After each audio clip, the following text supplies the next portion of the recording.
All right, you guys, welcome back to chapter 11. We're going to do the second half of chapter 11 and cover the upper and lower limb muscles.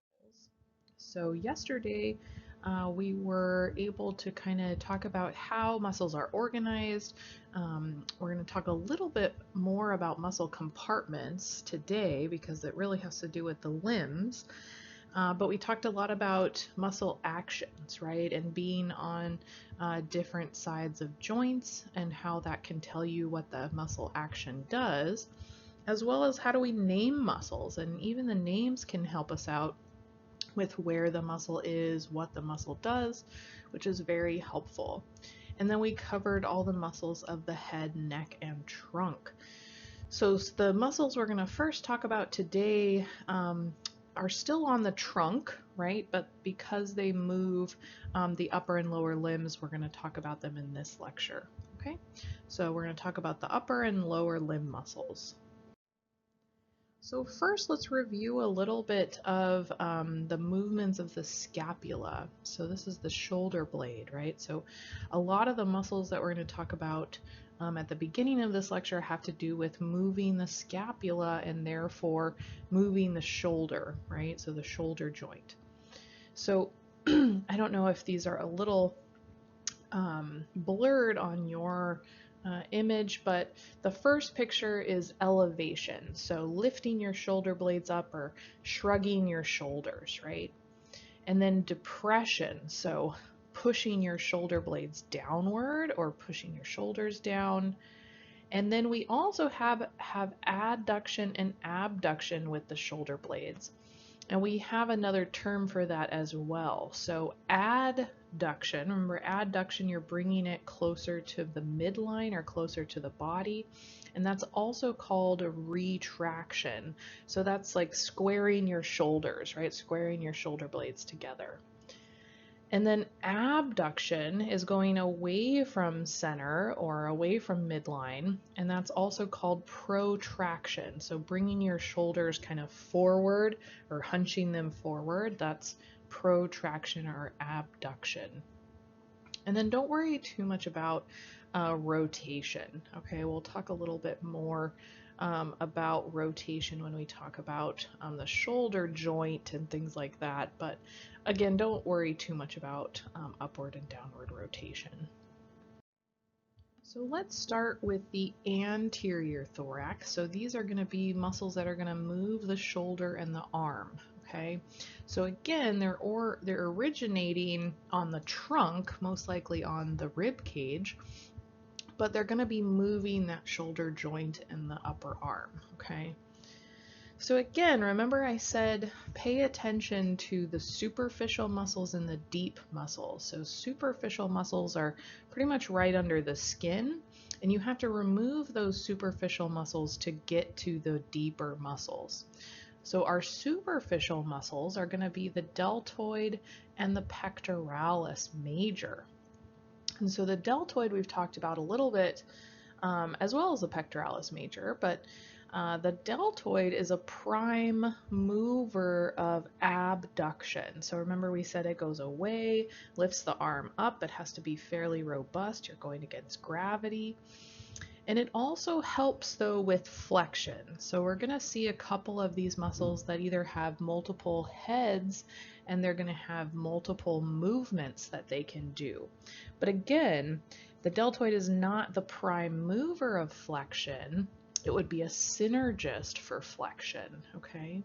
Because the pectoralis major is the prime mover of shoulder flexion.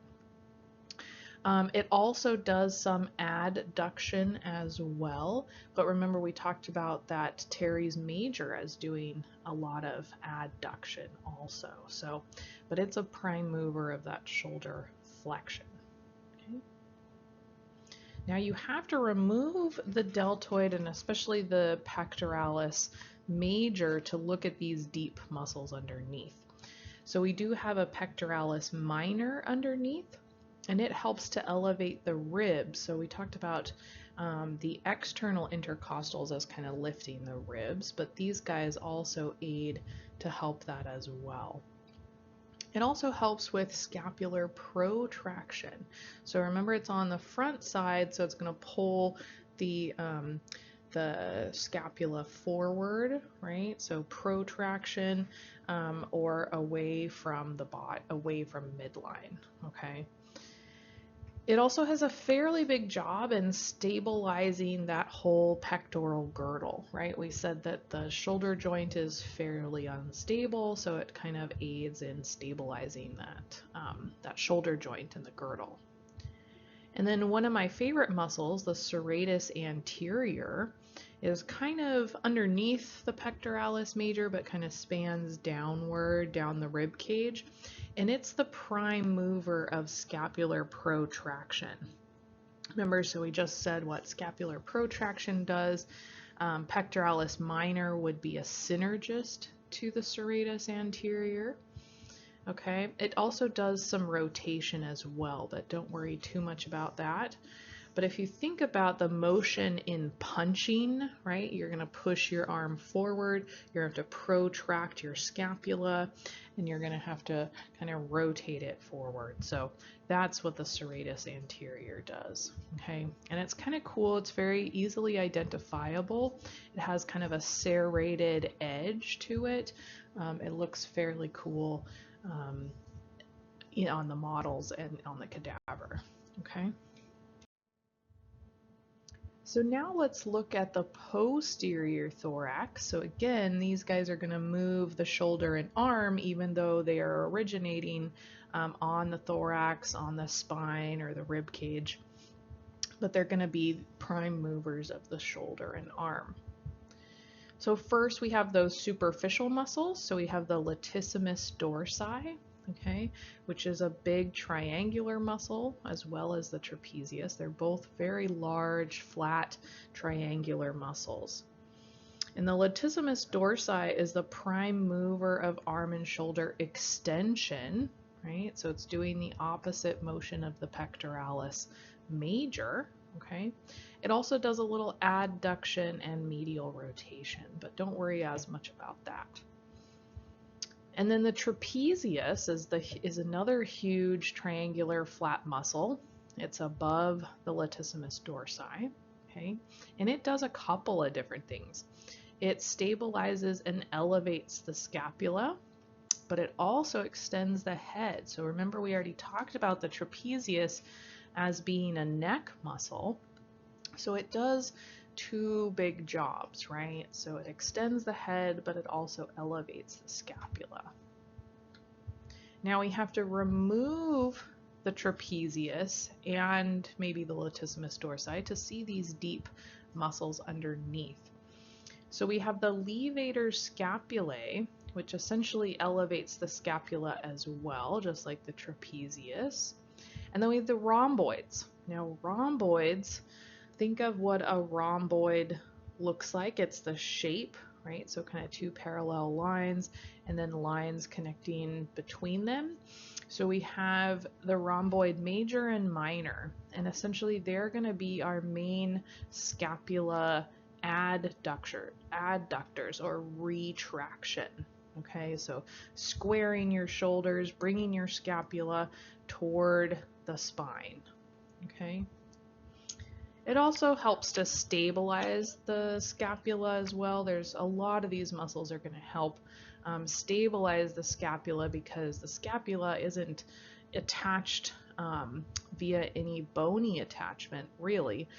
It's, kind of attached through the clavicle, but again, that's, not very stable, right? So it's just kind of meant to transfer energy from the upper limb into the trunk, but not very stable.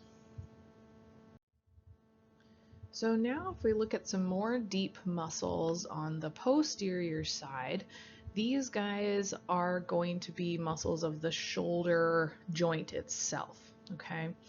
So teres major is our one exception. We've already talked a little bit about the teres major, and it is it has to do with arm extension, okay?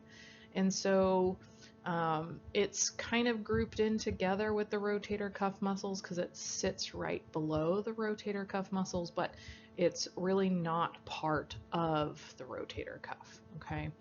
So the teres major is the most inferior muscle, and it attaches up to the humerus. So it not only does arm extension, but it does do some adduction as well, okay?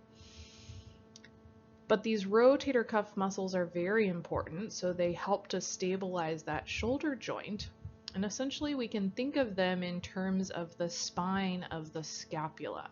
So if you find the spine of the scapula, okay, and you go above and below the spine, you have your supra, or above the spine, supraspinatus, okay, and then you have below the spine, or infraspinatus. And these guys, don't worry as much about their specific muscle movements. Just know that they're part of the rotator cuff to help stabilize the shoulder. But they do have some movement as well. So the supraspinatus does help the deltoid out a bit with the abduction. And then the infraspinatus helps to do lateral rotation of the arm. And then just below the infraspinatus is the teres minor. So teres minor and then teres major, okay? And again, teres minor helps with some lateral rotation. Now these are all on the posterior side. When we talk about this fourth one, the subscapularis, we have to look on the anterior side of the scapula. So flip it over and you think subscapularis, so under or below the scapula. So this is the part that's against the rib cage, okay, is the subscapularis. And remember that huge flat surface on the underside of the scapula, that's where it's attaching, okay, on the subscapular fossa. Okay, and it's doing the opposite of the infraspinatus and teres minor. So they do that lateral rotation, and it's going to do the medial rotation of the arm. Because again, they're on opposite sides of the joint, right? So now let's just review a couple of the limb motions that we talked about in our first muscle tissue lecture, right? So just to review a little bit of flexion and extension, abduction and adduction, and then those forearm motions with pronation and supination, and then our weird foot and toe movements, right? Our dorsiflexion pointing up, plantar flexion pointing down. Okay. So let's review a little bit of the muscle compartments. So essentially we're going to go through the upper and lower limbs and look at the compartments. And the compartments, we said the muscles in the same compartments are going to do the similar movements, and then muscles in opposite compartments are going to do opposite movements, okay? So if we start with the upper limb, we've got an anterior and posterior compartment.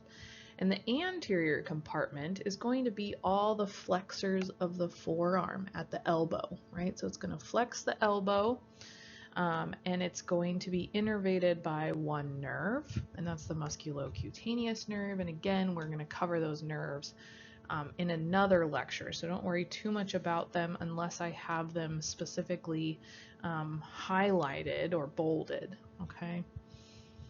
Now the posterior arm compartment, we have our extensors. So we're going to extend the elbow and the forearm. Okay.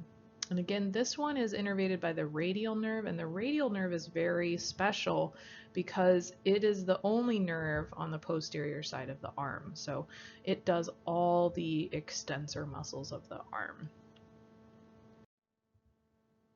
Now, if we look at the forearm muscle compartments, very similar to the arm, right? So we have an anterior forearm and a posterior forearm. And again, our flexors of the wrist and digits are going to be on the anterior side, whereas our posterior muscles are going to be the extensors of the wrist and the digits, okay? And if you look at kind of the size of the muscles and everything, you can see that the flexors are quite a bit larger, right? It's a larger muscle compartment because if you think about everyday life, right, you're grabbing things, you're grasping things, you're carrying things that are heavy, and that's all the flexors' jobs, not the extensors, right? So they're quite a bit smaller on that posterior side. Now let's move down to the lower limb, and the lower limb is going to be kind of opposite our upper limb because during development that lower limb is going to rotate so that our flexors are actually going to be on the posterior side and the extensors are going to be on the anterior side. So just a little bit different. So you got to keep that in mind, but always think of the motion, right, of your leg. Just do the motions and think, is this flexion or is this extension, and what side of the leg am I on? Okay, so the thigh has actually 3 compartments, right? So we said the upper limb is fairly straightforward, we only have 2 compartments, but the lower limb is a little more complex because we also can do some abduction and adduction. So the posterior compartment, okay, so remember, this is where we are going to switch from flexion to extension. So the hip is going to follow our rules of the upper limb, okay? So if we're going to be on the posterior side, we're going to extend the hip, just like we would extend the upper arm. But then you switch, and then you're going to flex the knee. So if you're extending the hip, you're flexing the knee. And these guys, the whole posterior side of the leg is all innervated by the sciatic nerve. The sciatic nerve is very important, right? A lot of problems with the sciatic nerve. But again, we'll cover nerves in another lecture.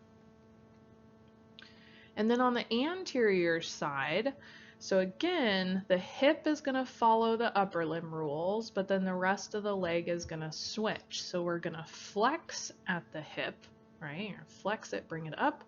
But if you're flexing the hip, then you're going to be extending the knee, okay? And this is all innervated by the femoral nerve, okay? Just think the femur, right? Is going to go run down the femur, so it's the femoral nerve.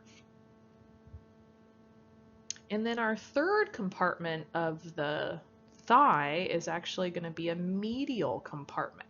So why might you think a medial compartment would be important? Okay.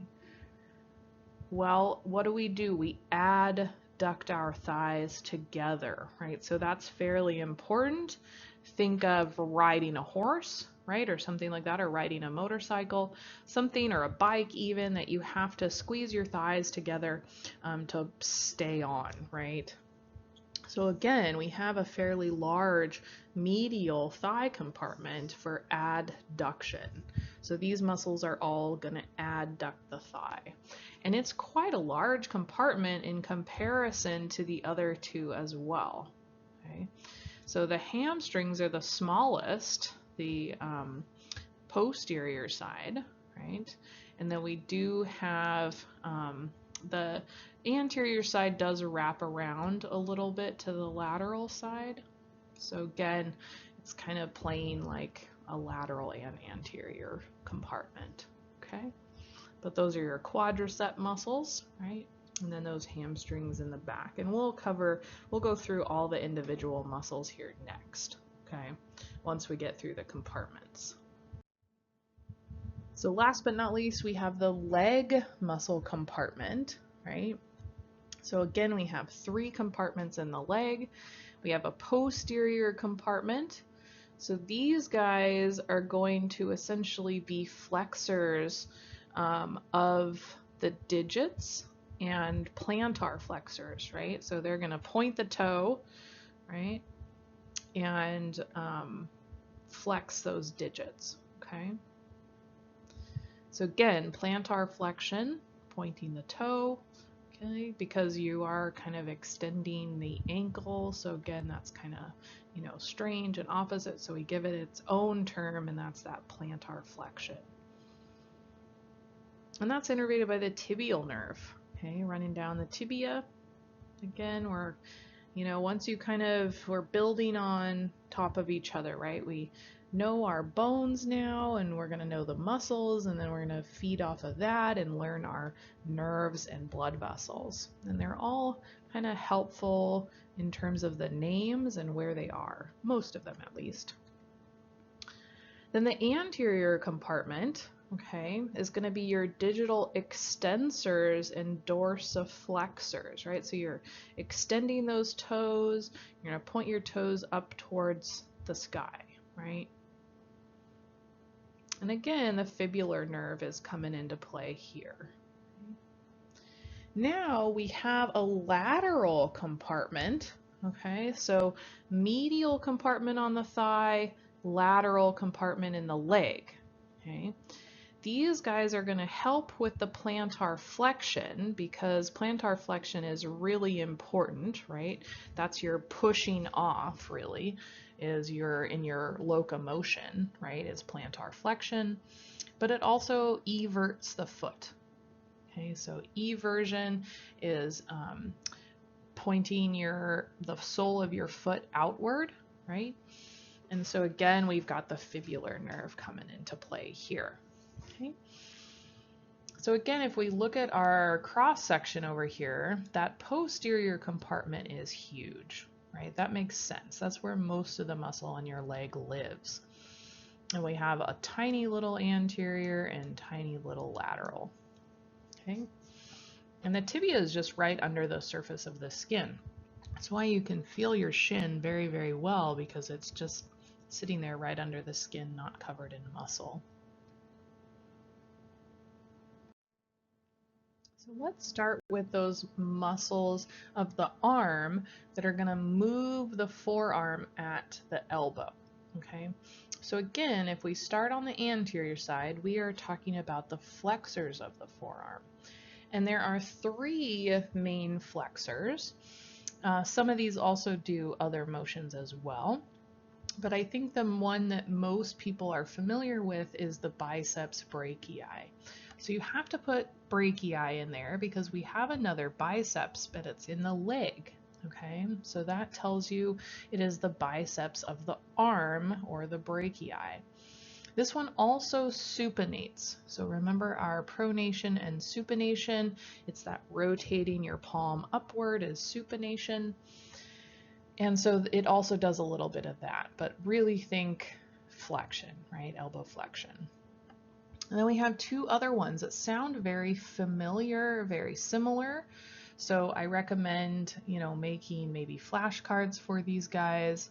Definitely work through visible body to make sure you know the differences between them and where they live. So the brachialis is one of them, and it really just kind of sits underneath the biceps. Okay, so it kind of sits under the biceps, and it is a main flexor of the elbow. And then we have a brachioradialis. So we throw in radialis in there. So it spans from the brachium to the radius. So it kind of crosses over the front of the elbow joint down to the forearm. And that's the brachioradialis. Now the posterior muscles are going to then extend the forearm at the elbow, right? And we really only have one extender, and that's the triceps brachii. And the triceps has 3 heads, okay? I won't have you identify all the heads. I think it does on visible body. But just, notice that it has 3 heads, okay? The lateral head, the long head, and the medial head.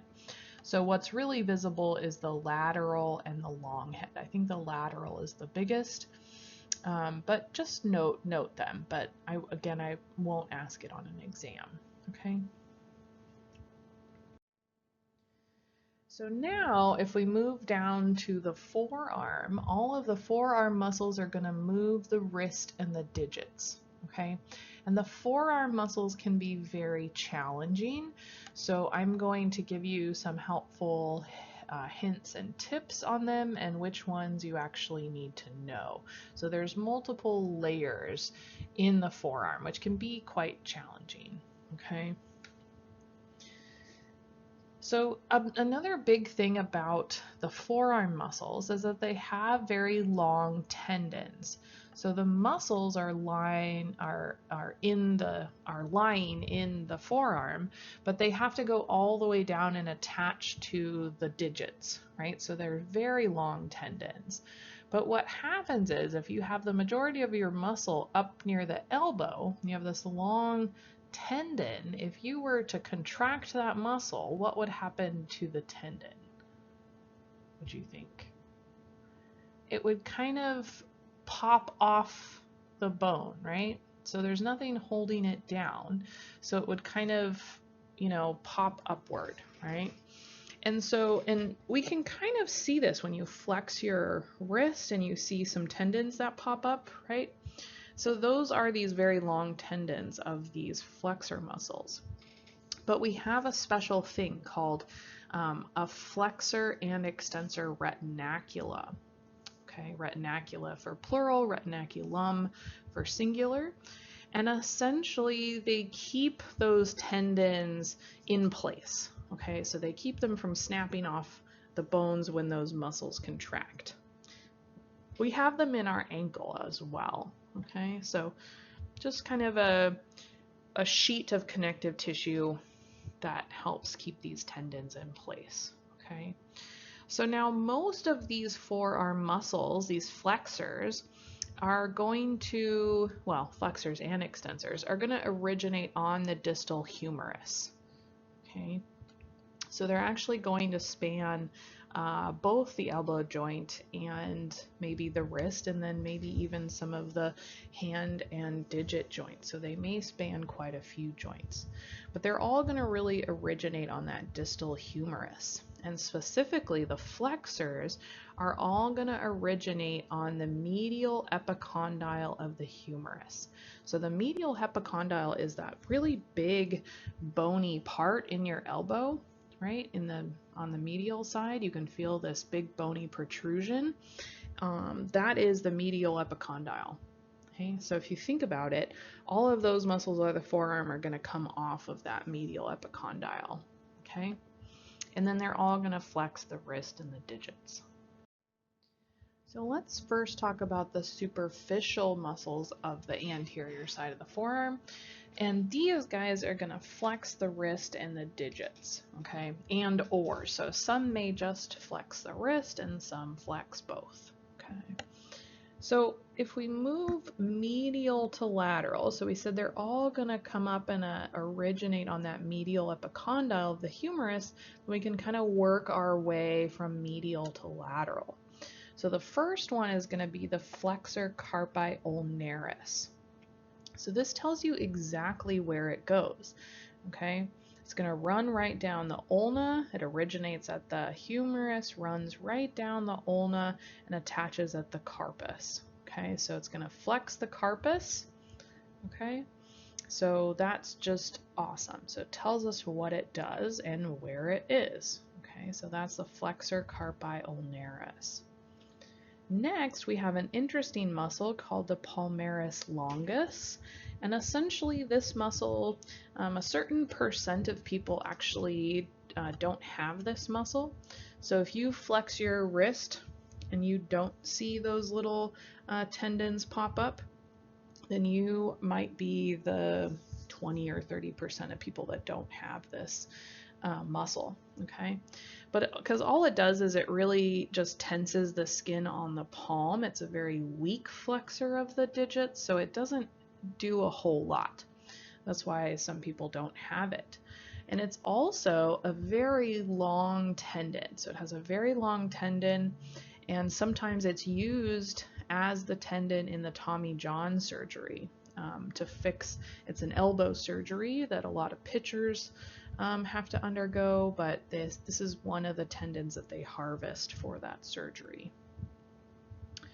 The next one is the flexor carpi radialis. So again, it tells us exactly what it does and where it goes.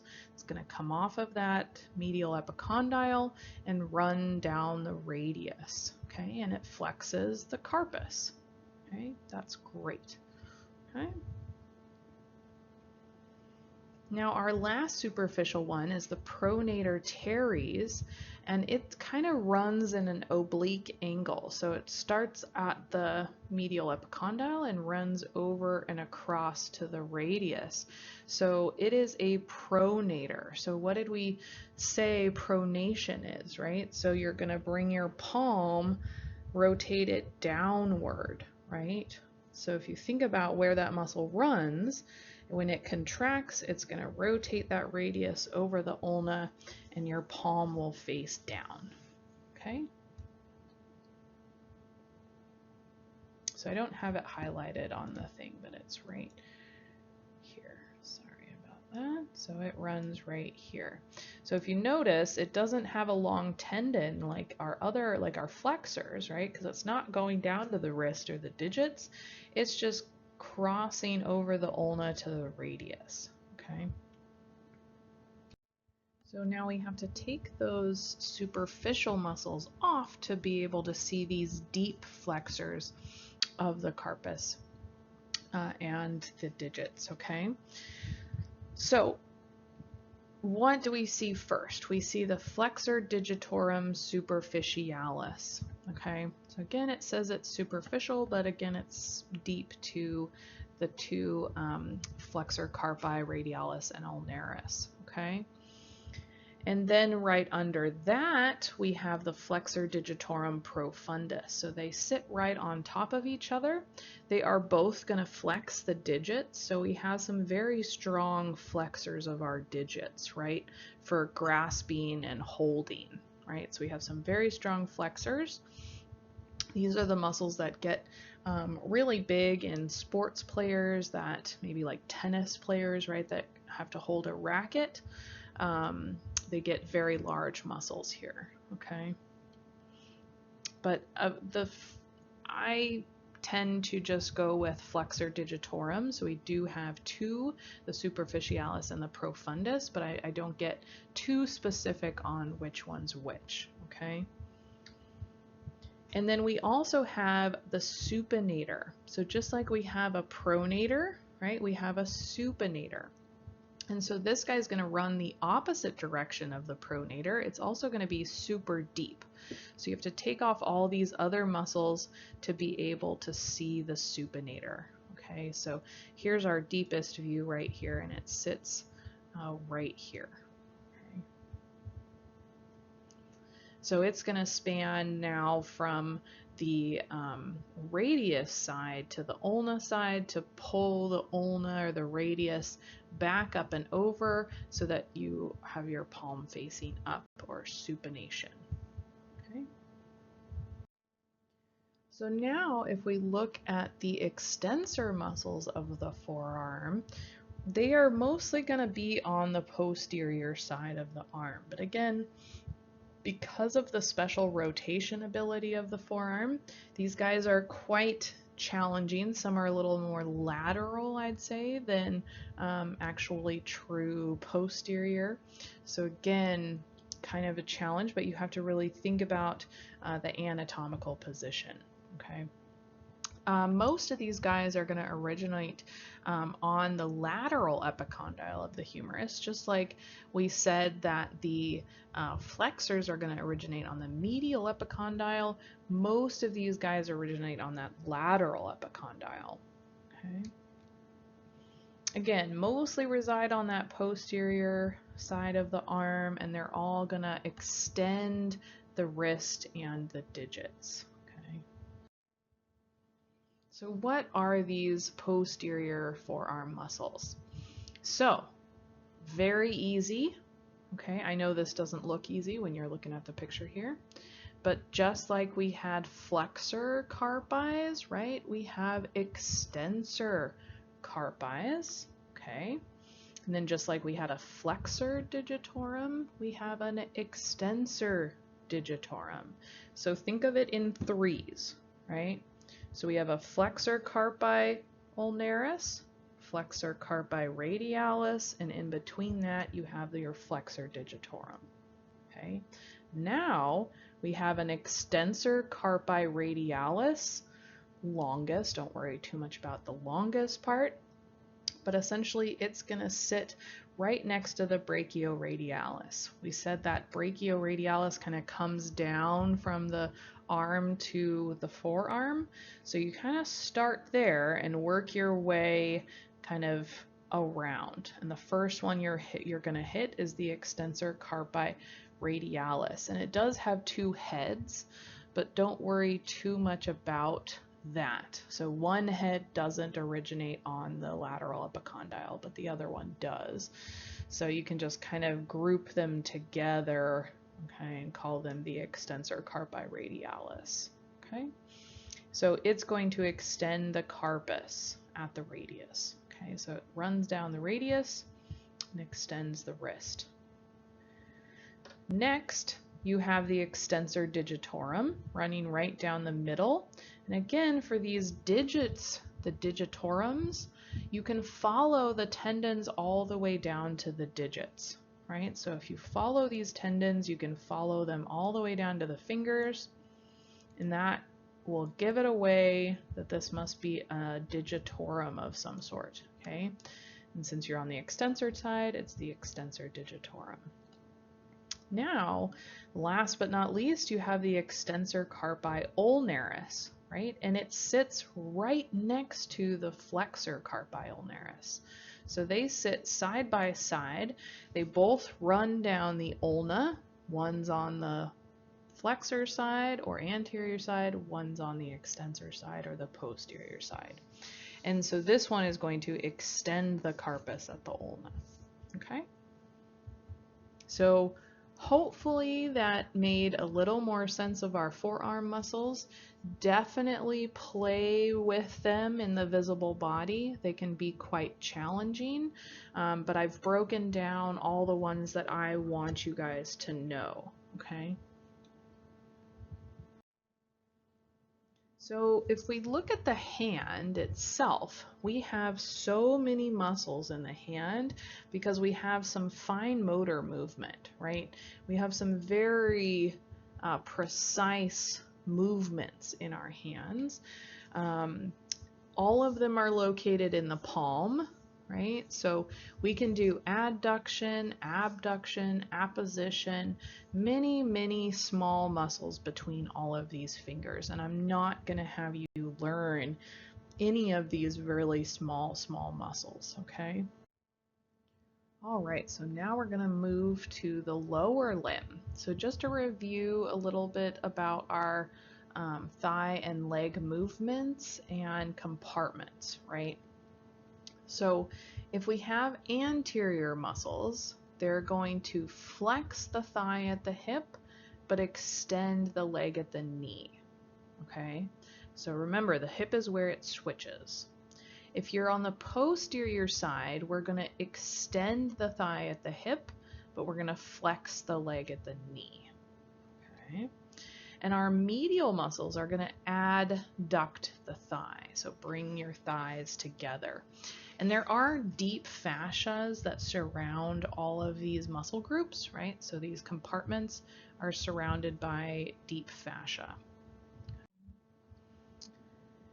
So now let's talk about movements of the hip joint, okay? So if we said that we're going to flex the thigh, we're on the anterior side. So these guys are usually going to originate on the vertebral column or the pelvis and run across the anterior side of the hip joint. Versus the muscles that extend the thigh are going to arise on the posterior side of the hip and usually originate on the pelvis as well. And they both cross down and insert onto the femur, right? So that is hip flexion and extension. And then conversely, if we're talking about adduction and abduction, they originate medially if they're adductors, right? We said we had a whole medial compartment due to the adductors. And then the abductors are going to originate laterally. Now, this is where you get a little confusion because some of our big abductors are also a little posterior too. So they're kind of lateral to posterior to the hip joint, okay? So let's talk about some of these anterior muscles that are going to move the thigh or move the hip joint. So they're mostly going to originate on the pelvis or the vertebral column. Most of them are going to flex the hip, right, if we're on the anterior side, but we will see some abduction as well. So the main prime mover of thigh flexion is called the iliopsoas. And the iliopsoas is actually two muscles, okay, so it's the psoas major and the iliacus, but they kind of group them together and call them the iliopsoas, and that's what I'm going to do for you guys too. So I don't want you to know each individual one, but if you do notice, one originates on the pelvis, and one goes all the way up to the vertebral column, okay? But they're both going to span the joint on the anterior side and do hip flexion. Now the sartorius is my other favorite muscle of the body. It's the longest muscle in the body, and it goes all the way from the iliac spine to the medial aspect of the knee. Okay, so it does lots of movements. So if you ever cross your leg over your other leg, you know, like sitting Indian style, right, on the floor or whatever, you cross your legs over each other, that is all done by the sartorius. So it flexes the hip. It also does lateral rotation as well, okay, so to cross one leg over the other. It also does help to flex the knee as well. So it's one of the few muscles that not only flexes the hip, but also flexes the knee, because where it inserts is kind of on the medial posterior side of the knee, which is very interesting. And that's the sartorius, okay? Really long, skinny muscle that has a huge range of motion.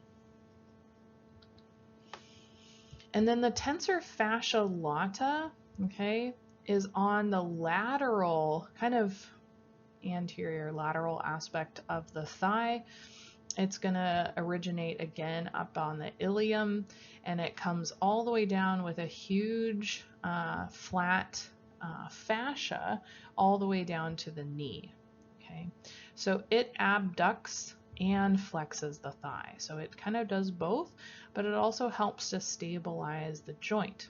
And a lot of you guys that maybe are familiar with physical therapy, a lot of people refer to that big flat fascia as the T-band, okay?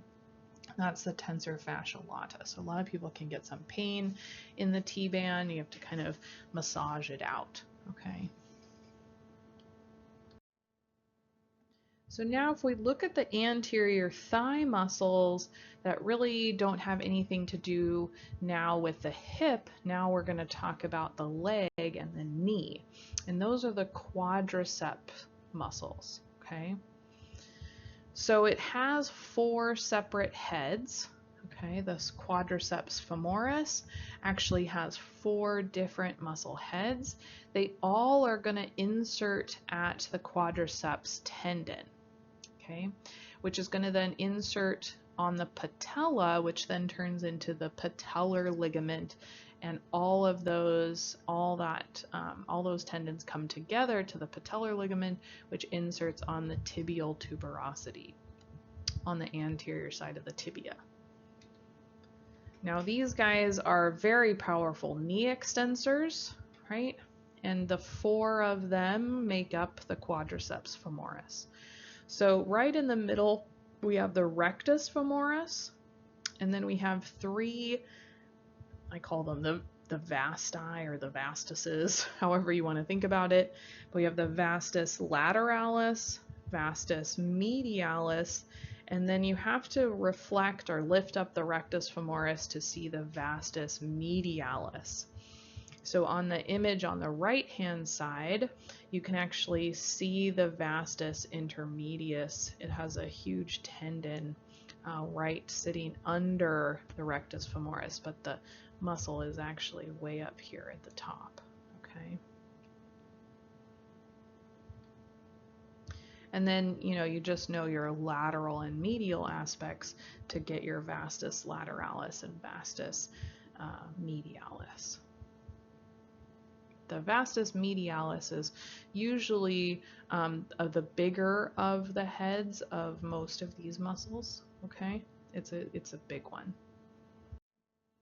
So now let's work our way to the medial thigh. So we said the medial compartment are all adductors. Well, that's not completely true. Most of them are, but we'll talk about a few that may not be, okay? So the pectineus is probably the most proximal. Okay, it runs from the pelvis to the femur. Okay, so it's going to be an adductor. And then we have our two adductors with the name in them, right? So we have adductor magnus and adductor longus. Okay, so they are on the medial aspect. The adductor magnus is a little more posterior, and the adductor longus is a little more anterior, but they're all adductors of the thigh. Now the gracilis is our one odd man out here. It's the most medial, and it doesn't actually do adduction. It actually flexes the knee, the leg at the knee. Okay, so it goes down and inserts behind the knee, and it actually helps with knee flexion. Okay. So now if we turn around and look at the posterior side of the thigh, so we did all the anterior side, which is going to be our hip flexors and our knee extensors, and we looked at the medial aspect, and those guys are mostly our adductors. Now we're going to look at the posterior side.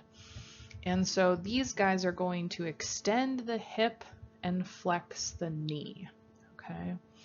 And so if we're talking about these ones, these guys are going to originate on the pelvis and the sacrum.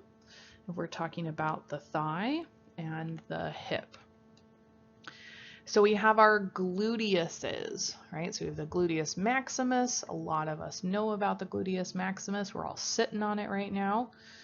But the gluteus medius, a lot of people don't know about, and the gluteus minimus. So we actually have three of them. Okay, so they are all very strong extensors of the thigh, but they also do some medial rotation as well as abduction. Okay, so we said abductors. If you look at where the iliotibial tract goes from that big gluteus maximus, it does kind of go laterally, right? So again, we do get some abduction as well. Now, if you go deep to the gluteus, you have to take the gluteus muscles off, and you get some lateral rotators, and that's going to be the piriformes and the obturator. Okay? But again, don't worry as much about those guys. Okay? Our lateral rotator. So now if we work our way down the back side of the thigh, we had our hip extenders and abductors. Now we're going to talk about the hamstring muscles, okay? So these guys are going to extend the hip but also flex the knee. They are all going to originate on that ischial tuberosity. If we all remember the ischium, which is part of the pelvis, and that ischial tuberosity, or that sit bone, is very prominent and very large, and it's what we sit on. So all these guys are going to originate on that ischial tuberosity. That means that they're going to span both the hip joint and the knee, okay? So we have three of them, okay? They are all referred to as the hamstrings, but they all have their own individual names as well. So here's our other biceps. We found it. So we have our biceps femoris. And essentially, it's very similar to the biceps brachii. If we think about the biceps in the arm, it's going to flex the elbow, right? So now we're just flexing the knee. So very similar, right? Biceps femoris. Okay, so it's the most lateral muscle for working our way kind of from lateral to medial. And then we hit the semis. And so we have the semitendinosus and semimembranosus. And the semitendinosus kind of sits on top of the semimembranosus. And it's long and skinny, the semitendinosus, and then the semimembranosus is a little more medial. The bulk of it kind of sits more medially. Okay. So these are all going to flex the knee. Okay.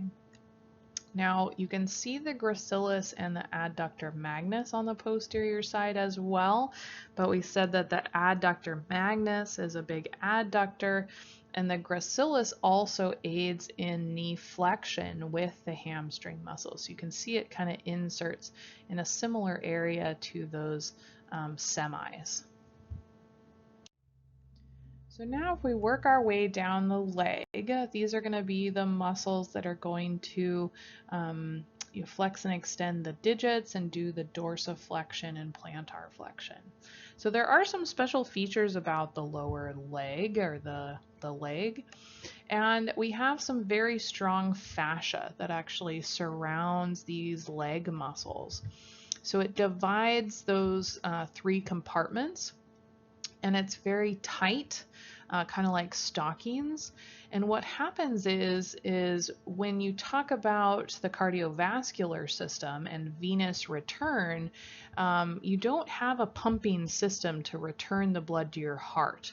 So you kind of have to rely on muscles and valves to help get the venous blood back to the heart. And so what happens is you're so far away in the leg that this helps to aid in that venous return and helps to prevent swelling in your limbs during exercise, or in your lower leg during exercise. So very important fascia in the lower leg. We also have some retinacula. So just like we saw in the wrist, these are in your ankle, so to keep those tendons from coming off the bones during muscle contraction, because again, your muscles are really the bulk of them up near your knee, and then you have these really long tendons down to the digits. Okay. And all of these guys are moving the ankles and the toes. So let's talk about the anterior side of the leg first. This can be comparable to the extensors of the forearm. Okay, so we're going to extend the toes and dorsiflex the ankle. So our first one, if we find the tibia and move just lateral to that, we have the tibialis anterior. So it runs down the tibia, tibialis, and it's on the anterior side of the leg. And this is our prime mover of dorsiflexion. Okay. And then we have our extensor digitorum longus, and that's our prime mover of toe extension. Okay. So again, you have a digitorum longus, okay, but don't worry, and you have a brevis, but don't worry too much about that as well. Just think extensor digitorum, okay? And then you're going to extend the toes. And then what's special about the lower limb is you have muscles just dedicated to moving your big toe. So if you have ever tried this, I bet you guys are all going to try it right now.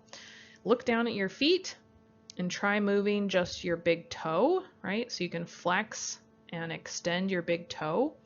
Now, can you flex and extend your individual other toes? Some people might be able to, but it is very hard, okay? So you can flex and extend your big toe all you want, really, but the rest of them kind of have to go together. So you don't have the fine motor detail that you do in your hands in your feet, right? But so we do have an extensor hallucis longus, which only extends the big toe. So that's kind of cool, okay? And they kind of run together, so they kind of are on top of each other if you look at the image, but the flexor hallucis longus comes down, and you notice it comes straight to the big toe. Okay. Now, if we look at the lateral aspect, these guys are going to do a couple different jobs, and it just depends on where the tendon runs. So we had a tibialis on the anterior side and posterior side, and now we're going to have a fibularis longus, or peroneus longus if you want to, but fibularis longus makes sense to me because it runs down the fibula, right? So that makes sense. And we have a longus and a brevis. So don't worry again too much about that. They do two different things. Fibula is lateral, so these guys are lateral. One does plantar flexion. Okay, so it runs down and under the bottom of the foot, and it's going to point the toes, right? So it's going to aid in plantar flexion. And then the brevis is going to actually do eversion. So if you notice, that's the right hand picture, is just following those tendons down and where they are inserting. But again, don't worry too much about that. Just know the fibularis longus is going to kind of do plantar flexion and eversion. Okay.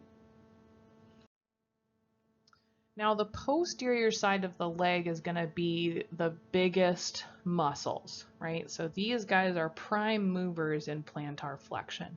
Now they have to be quite strong because you're moving your entire body weight. But remember, these guys are working in a lever system that really helps to give us some mechanical advantage, right, in moving that body weight. So that's our a second type of lever system, right? Not too common in the body, but we see it here. So these guys are all going to insert on a common tendon.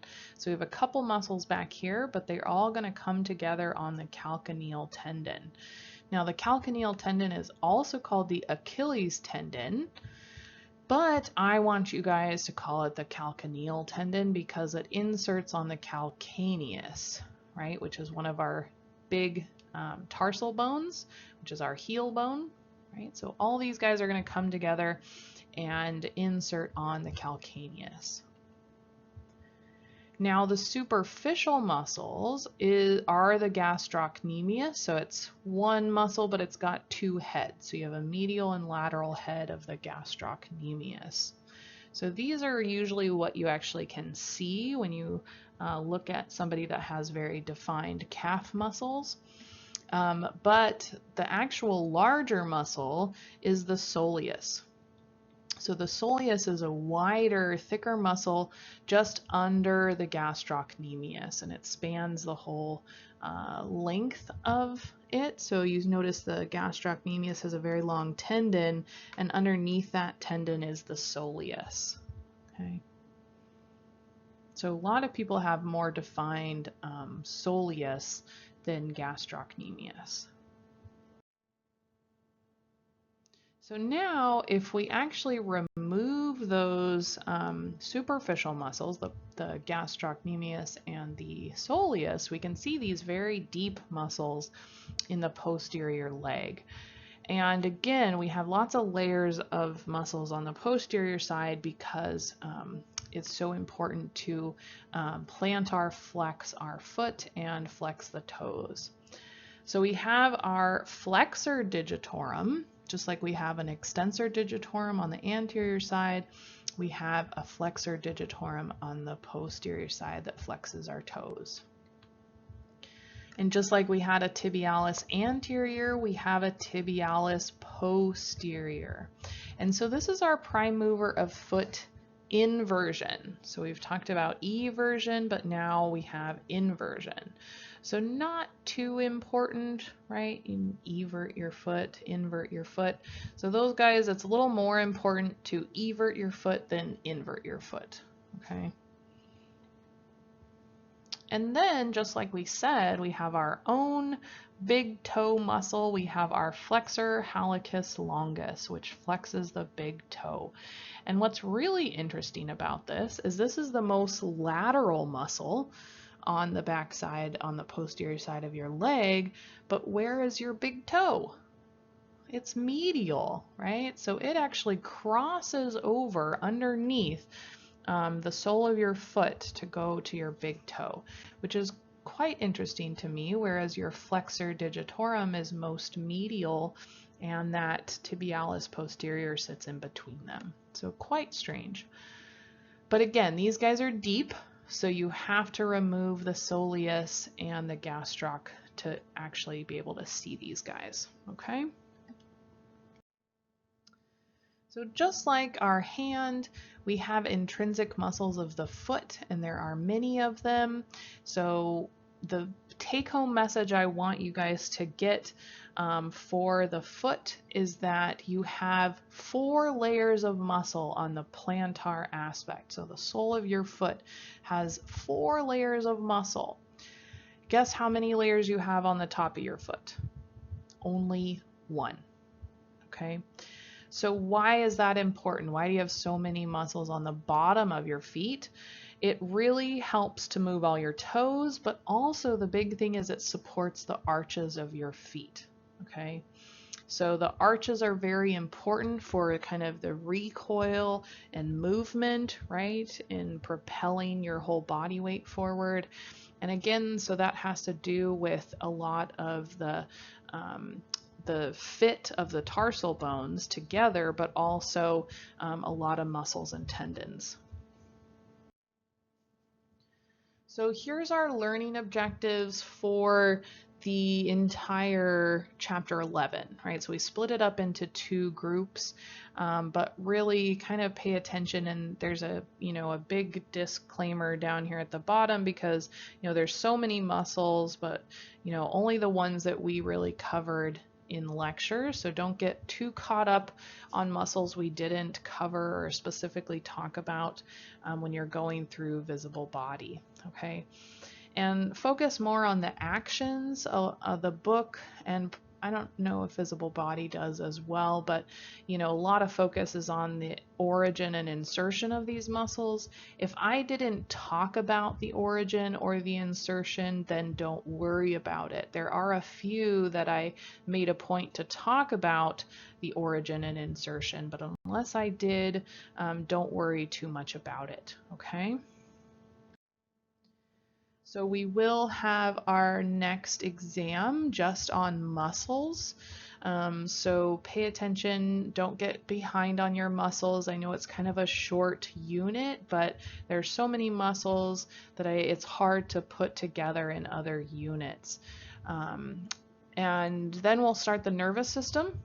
Okay, so the nervous system, in contrast, is a huge unit, so it'll span a couple of weeks for us. So we'll get these muscles out of the way, and then we'll spend some time in the nervous system.